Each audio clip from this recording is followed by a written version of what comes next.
So the third thing that banks are going to look at when they're deciding whether you qualify is your assets. We usually call these reserves. How much money do you have put back? And that's not always just cash that's hidden under a mattress. Usually you don't want that. You want to season your money or have it in your account for at least 2 months. Some banks will allow 1 month.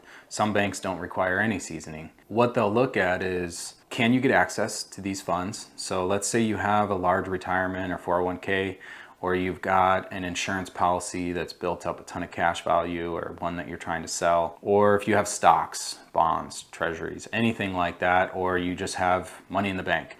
They're going to look at all those different items. Some of the items will qualify, some of them they can't use for reserves. That's going to determine how strong your file is. When an underwriter is looking at your file and they see that you have a ton of assets, you've got stocks, checking, savings, a retirement, then they're going to look at that versus you only have a couple $100s in the bank account. They're going to see that as a less risky file when they're determining how much money you've put back in the bank. Even if you're not coming in with a huge down payment, not all loans do require down payments. VA loans, you can do 100% financing.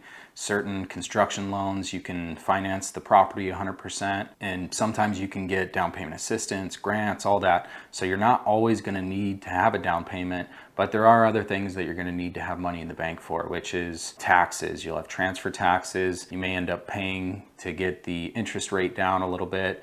You may have to collect for insurance. There's all kinds of different things that you could end up needing to come in with money for. So you want to show the underwriters that you have a decent amount in the bank. Also, let's say your debt to income ratio, which we went over in the last video, is pretty high. If you have a lot of money in the bank, then even if your debt to income ratio is high, the underwriter will look at that as, okay, well, not as risky because they've got $1 million in the bank. So even though the payment's a little bit higher than what we want for how much they make, they'll make exceptions. Also, the automated underwriting, Fannie Mae and Freddie Mac, they set the guidelines for us. They use a computer to be able to run and see if this is a risky file or not. When we run the automated underwriting, when we throw assets in there and we show that you have $10,000 or $20,000 back, that could be the difference between you getting approved or being considered not approved or ineligible. Assets, it's a super important part of the three different things. You have your credit profile, debt to income ratio, and then your assets. And the loan officer doesn't always have to submit this to the bank. If they don't need it, they won't use it. If they can get you qualified without having to show all your stocks and everything that you have, they'll do that. Always get it over to your loan officer just so that they know what they have to work with. They can play with the numbers and try to find a way to get you exactly what you want.